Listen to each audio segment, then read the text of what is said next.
भक्तों, ओम नमः शिवाय, श्री शिवाय नमस्तुभ्यं, जय श्री महाकाल। जी हाँ भक्तों, क्या आपका भी जो बच्चा है उसका जो मन है वो पढ़ाई में नहीं लगता?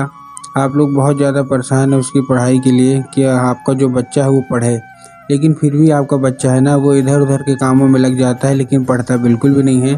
तो आपको टेंशन लेने की ज़रूरत नहीं है। आज जो मैं आपको उपाय बताने वाला हूँ, अगर आपने उसको अच्छे से कर लिया तो अवश्य रूप से आपका जो भी बच्चा है जिसका मन पढ़ाई में नहीं लगता, अवश्य रूप से उसका जो मन है ना वो पढ़ाई की ओर लगेगा ही लगेगा। क्या करना है, कैसे करना है, पूरा आपको समझाने वाला हूँ। तो बस उपाय ध्यान से सुनिएगा और अच्छे से करिएगा। अगर आपने आज का ये उपाय ध्यान से सुन के अच्छे से किया तो अवश्य रूप से मनोकामना जो है ना वो पूरी होनी ही होनी है। लाखों लोगों को इसका फल भी मिला है। तो चलिए हम चलते हैं उपाय की ओर। देखिए, आपको भी पता है कि पूज्य गुरुदेव की जो कथा होती है उसमें लाखों की भीड़ आती है। आप सबने देखा होगा कि गुरुदेव की जो कथा होती है ना उसमें लाखों की भीड़ आती है। और जब गुरुदेव की कथा में लाखों की भीड़ आती है तो वहाँ ज़्यादातर जो भक्त रहते हैं वो क्या करते हैं, पत्र के द्वारा, किसके द्वारा, पत्र के द्वारा अपनी मनोकामना गुरुदेव तक पहुँचाते हैं। तो अभी गुरुदेव की कथा चल रही थी, आज से 4 से 5 महीना पहले की बात है। गुरुदेव की कथा चल रही थी और गुरुदेव की कथा में लाखों की भीड़ आई। अब जब गुरुदेव की कथा में लाखों की भीड़ आई तो वहाँ ज़्यादातर जो भक्त थे उन्होंने क्या किया, गुरुदेव को पत्र के द्वारा अपनी मनोकामना गुरुदेव तक पहुंचाई। अब जब गुरुदेव के पास पत्र पहुंचा तब क्या हुआ, जब गुरुदेव के पास पत्र पहुंचा तब उन्होंने, गुरुदेव ने देखा कि ज़्यादातर लोगों की जो मनोकामना है ना वो यही है। उसमें पत्र में लिखा था कि जो ज़्यादातर लोग, जो माता पिता हैं, उनकी यही मनोकामना है कि गुरुदेव हमारा जो बच्चा है वो पढ़ता नहीं है। जब भी हम उसको पढ़ाने के लिए बैठाते हैं तो इधर उधर के कामों में लग जाता है लेकिन पढ़ता बिल्कुल भी नहीं है। हमने उसके पीछे क्या कुछ नहीं किया, बहुत अच्छा उसको स्कूल में डाल के रखा है, बहुत अच्छा कोचिंग ट्यूशन दे रहे हैं, हर एक चीज़ की सुख सुविधा दे रहे हैं, लेकिन फिर भी हमारा जो बच्चा है वो नहीं पढ़ता। कृपया करके कोई उपाय बता दें ताकि महादेव की कृपा इसके ऊपर हो और हमारा जो बच्चा है ना वो पढ़ाई में अव्वल आए, अच्छा आए। अब जब गुरुदेव ने ये देखा तब गुरुदेव ने 2 से 3 उपाय बताए और कहा केवल और केवल ये उपाय करना, तुम्हारा जो भी बच्चा है जिसका मन पढ़ाई में नहीं लगता, अवश्य रूप से उसका जो मन है ना पढ़ाई की ओर आकर्षित होगा ही होगा। अब जब गुरुदेव ने ये उपाय बताया तो लोगों ने जा जाके इस उपाय को घर में करना शुरू कर दिया। अब जैसे ही लोगों ने जा जाके इस उपाय को घर में करना शुरू कर दिया, वही लोग गुरुदेव की कथा में मात्र 1 से 1.5 महीने के बाद वापस आए। अब जब वही लोग गुरुदेव की कथा में वापस आए तो उन्होंने क्या किया, फिर से एक बार गुरुदेव को पत्र लिखा।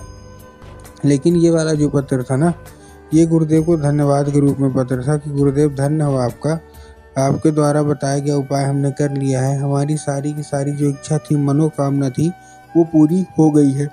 हमारा जो बच्चा था जिसका मन पढ़ाई में नहीं लगता था ना, अवश्य रूप से उसका जो मन है ना वो पढ़ाई की ओर आकर्षित होने लगा है, पढ़ने लगा है। आपका कोटि कोटि धन्यवाद।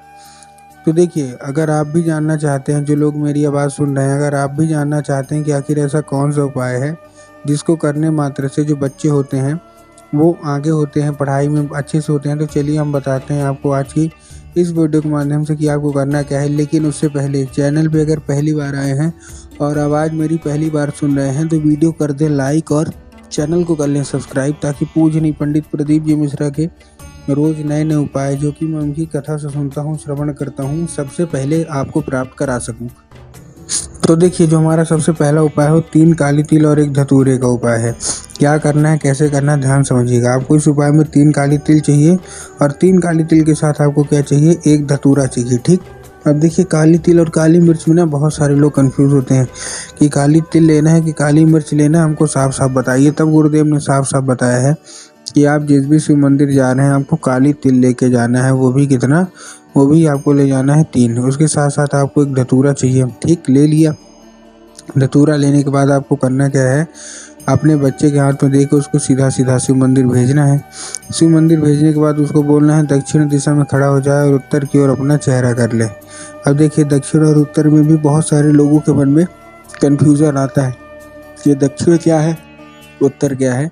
तब गुरुदेव ने साफ साफ बताया है कि आप जिस भी शिव मंदिर जा रहे हैं उस शिव मंदिर के जिधर साइड जलाधारी होगा आपको अपना चेहरा उधर साइड करके खड़े हो जाना है, ठीक। खड़े हो गए, खड़े होने के बाद आपको क्या करना है, जैसे आप खड़े हो गए, खड़े होने के बाद आपको एक नाम लेके, कौन सा, महादेव का बहुत ही सुंदर सा नाम है, श्रम्भेश्वर महादेव। तो बस आपको करना क्या है, आपको श्रम्भेश्वर महादेव का नाम लेके उन्हीं का स्मरण करके आपको चुपचाप क्या कर देना है, आपको अर्पित कर देना है बस। पूज्य गुरुदेव कहते हैं कि अगर आपने श्रम्भेश्वर महादेव का नाम लेके उपाय ये कर लिया तो अवश्य रूप से जो मनोकामना है ना वो पूरी होगी ही होगी। ठीक है, ये था हमारा कौन सा, ये था हमारा सबसे पहला उपाय। अब हम चलते हैं अपने दूसरे उपाय की ओर। अब देखिए जो हमारा दूसरा उपाय है उसमें आपको क्या करना है। दूसरे उपाय में आपको एक लाल फूल लेना है। जितने भी माता पिता है ना उनको ये उपाय करना है, अपने बच्चे से चुपके से ये उपाय करना है। तो आपने क्या लिया, आपने ले लिया एक लाल फूल। अब लाल फूल कोई सा भी हो सकता है, गुलाब का ले लीजिए, गुड़हल का ले लीजिए, जो भी आपको पसंद आए आप लाल फूल ले लीजिए। बस लाल फूल कहीं से भी कटा फटा, ये खंडित नहीं होना चाहिए, बस इस चीज़ का आपको ध्यान रखना है। ठीक, ले लिया। लेने के बाद आपको करना क्या है, जैसे आपने ले लिया, लेने के बाद आपको क्या करना है, आपके घर में माता सरस्वती की फ़ोटो होना अति अनिवार्य है। अगर आपके घर में माता सरस्वती की फ़ोटो या मूर्ति है तब तो अच्छी बात है, लेकिन अगर आपके घर में माता सरस्वती की फ़ोटो नहीं है तो आपको बाज़ार जाना है, माता सरस्वती की फ़ोटो लाना है और अपने घर में उनको स्थान देना है। ठीक, दे दिया। देने के बाद आपको करना क्या है, जैसे आपने दे दिया तो शाम के वक्त जब भी आपके घर में पूजा पाठ होती है ना तो आपको क्या करना है, आपको अर्पित करना है। ठीक, अर्पित कर दिया। अर्पित करने के बाद माता से उसको औषधि के रूप में मांगना है कि माता कृपया करके हमको इसको औषधि के रूप में प्रदान करिए। हमारा जो बच्चा है उसका जो मन है वो पढ़ाई में बिल्कुल भी नहीं लगता, हम लोग बहुत ज़्यादा परेशान हैं, ताकि उसका जो मन है पढ़ाई में लगे। हमने बहुत कुछ किया। ठीक, अब क्या होगा, अब आप उसको मतलब अर्पित करके अपने काम धाम में लग जाइए। अब उसी रात जब आपको बच्चा खाना पीना खा के सो जाए तो आपको वही लाल फूल उठाना है और वही लाल फूल उठाने के बाद अपने बच्चे के माथे पे चुपचाप से उसको क्या कर देना है, फेर देना है बस। पूज्य गुरुदेव कहते हैं कि अगर आपने ये उपाय कर लिया तो आप खुद ही देखेंगे कि आपका जो बच्चा है ना उस फूल के जरिए स्वयं माता मतलब जो सरस्वती है ना उसके दिमाग में प्रवेश करती हैं और उसका जो दिमाग इधर उधर के कामों में लगता है वहाँ से न लग के केवल और केवल उसका दिमाग पढ़ाई की ओर ही लगेगा। ठीक, तो ये उपाय आपको कर लेना है। ये था हमारा दूसरा उपाय। अब हम चलते हैं अपने तीसरे और आखिरी उपाय की ओर। इस उपाय में आपको चाहिए क्या, इस उपाय में आपको पान का पत्ता चाहिए और पान के पत्ते के साथ साथ आपको क्या चाहिए, जैसे आपने पान का पत्ता लिया, पान के पत्ते के साथ आपको उसमें शहद का लेपन कर देना है। उसी पान के पत्ते में आपको शहद का लेपन करना है। कर दिया शहद का लेपन।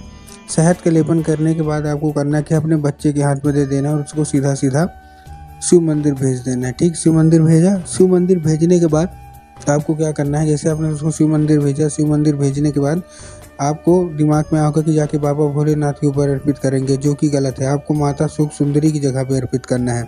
अब देखिए बहुत लोगों को नहीं पता, इसलिए मैं बता दूं कि जो जलाधारी के दाएं साइड होता है ना, राइट साइड, वही माता अशोक सुंदरी की जगह होती है। तो बस आपको वहीं अर्पित करके मनोकामना मांगना है। पूज्य गुरुदेव कहते हैं कि मात्र 1 से 1.5 महीना करके देखिए, आपका जो बच्चा है अवश्य रूप से पढ़ाई की ओर आकर्षित होगा ही होगा।